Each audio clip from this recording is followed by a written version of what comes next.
rugged eastern shore of Kootenay Lake's spectacular West Arm is home to one of the most intriguing forestry operations in Canada. Harrop-Procter Community Forest, born out of concern for the local environment, stands today as a unique example of what can be achieved when a critical mass of determined local folks come together.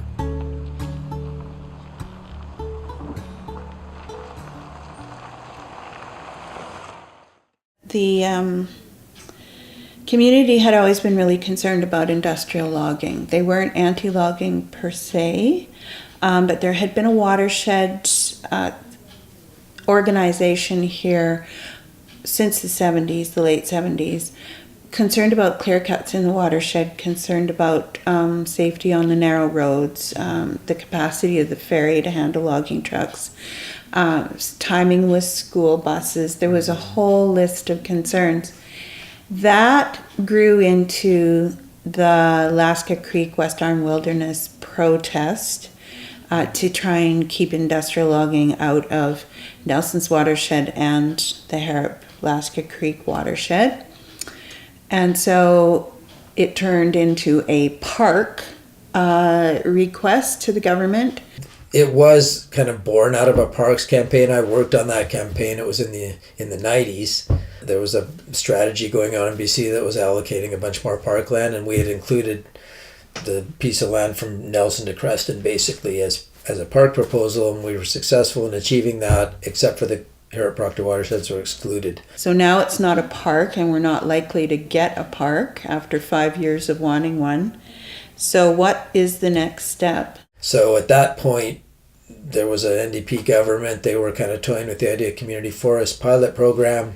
A bunch of us started meeting around kitchen tables and thinking, well, this won't become a park. That window is closed, but the second best option is to manage it ourselves with the values that are important to us. So it took several years. We put a proposal together, submitted it, and it was successful. So when Harrop-Procter started, the survey work that was done at that time showed that about 50% of the community wanted an alternative forestry approach on this land base, an ecosystem-based approach. 25% wanted a park or something equivalent to a park, and 25% were more or less satisfied with business as usual type forestry.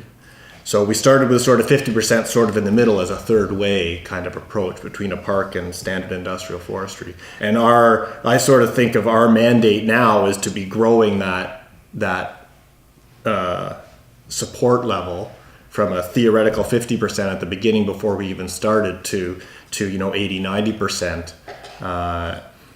Now that been in business for 15 years. And our community surveys that we've been doing as we go have indicated that the level of community support does continue to grow as we demonstrate what we can do on the ground.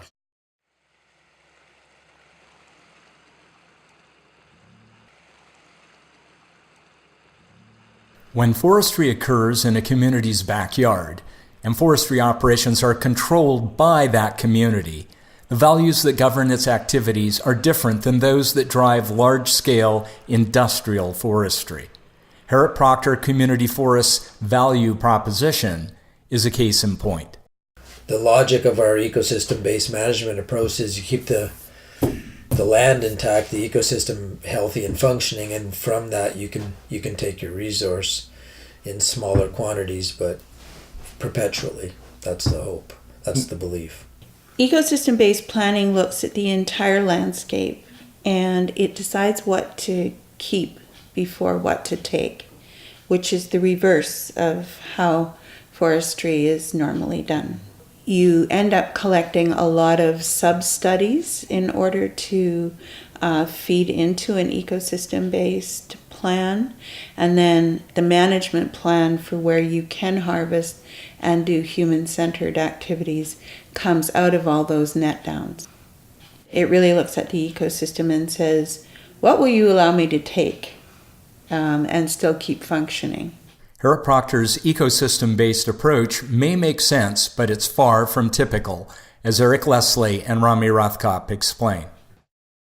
I would say Harrop-Procter's not an average or typical community forest operation because of our very high priority on water management and our very high percentage of sensitive areas. What we're achieving is bigger than how small this thing is. So we achieved a form of tenure here that was based on a set of values that was really important to the community, is really important to the community, things like water protection, local control, sacred places that people use, things like that. And we kind of took that set of values and pasted it onto the land base and managing that way. So putting things like clean water ahead of timber value, and that kind of, when you live in a place, those values become really critical. We started with our land base of about 11,000 hectares, and we said which areas are too sensitive to be doing commercial logging operations in. And there's quite a series of those areas in our land base. Some of them are sort of the standard approaches as far as steep slopes and inoperable areas, but then there are additional areas that the community forest added on top of those. For example, we have all the caribou habitat in the upper elevations reserved because caribou is an endangered species in the area. We also have all of the low elevation old growth forests, of which there are very few protected. That's an additional measure of ours.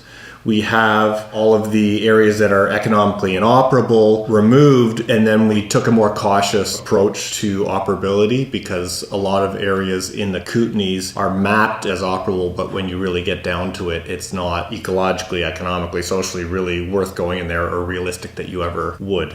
So little sub-drainages that are really steep and difficult to get roads into and that kind of thing. Then we also have riparian reserves on all of our main creeks and all of the smaller creeks as well. There are legally required reserves on the major creeks. The small creeks don't necessarily require any legal protection, but we put reserves on all of them as well. These are all the permanent and non-permanent creeks that are capable of carrying sediment. And since if you're able to carry sediment and all areas are domestic and community watersheds, we don't want to be having water sediment getting into the water. So we started with about 11,000 hectares, and by the time we've layered all of those net downs, all of those reserves into the process, we end up with about 30 or 35% of our land base that is potentially available for forest management. The main focus of the forest management in the community forest is water protection, because everybody drinks out of the creeks. You can't drink trees, you know. You need we need clean water in our world, in our cultures, and typically in forestry and in the way we use land, water is not valued as highly as the value of wood, and that's backward.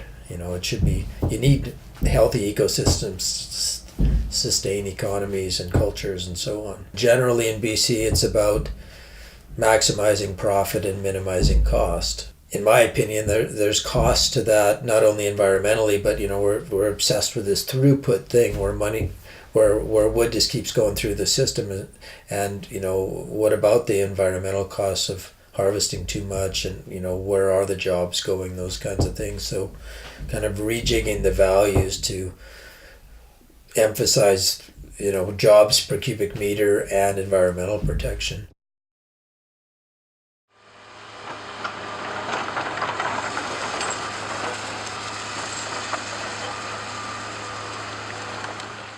As industrial-scale forestry becomes increasingly mechanized and concentrated, jobs become harder to come by. Community forest operations like Harrop-Procter are relatively small scale, but they create a much higher percentage of jobs per 1,000 cubic meters of cut.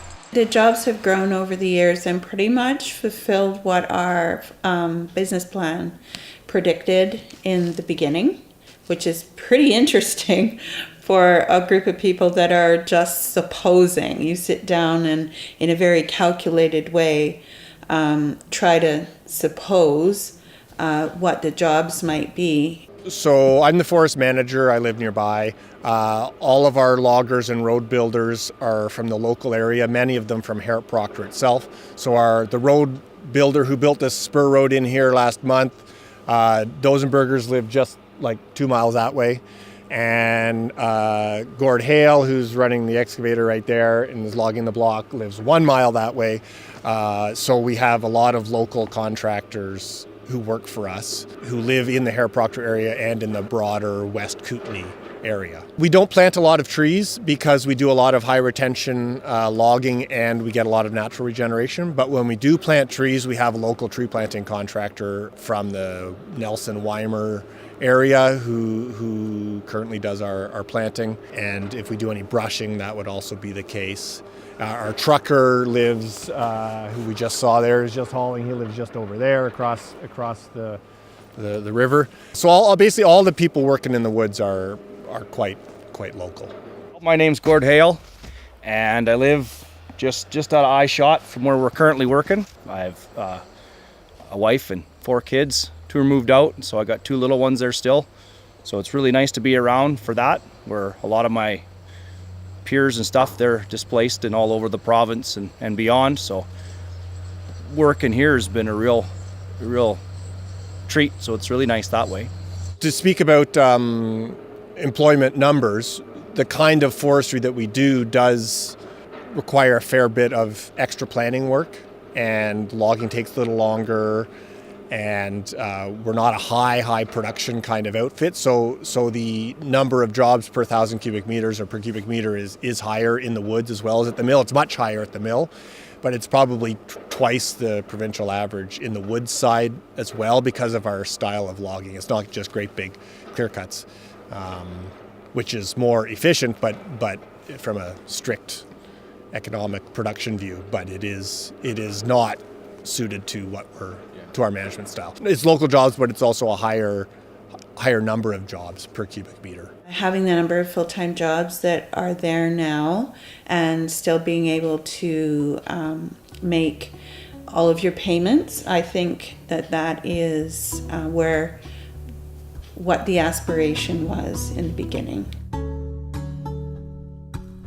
The experience of Harrop-Procter Community Forest shows that something lastingly positive can emerge out of controversy. Harrop-Procter shows what a small, isolated rural community is capable of when a critical mass of committed citizens come together. Harrop-Procter Community Forest is a co-op managing 11,300 hectares of Crown land, literally the locals' backyard. They are the only Forest Stewardship Council certified community forest in British Columbia and actively engage in outreach activities with other community groups, forestry and environmental organizations, and researchers. Ramona, Rami, Eric, and their colleagues would be delighted to hear from you. So would we. Visit our website at bcruralcentre.org or drop us an email at info@bcruralcentre.org. Thank you for watching.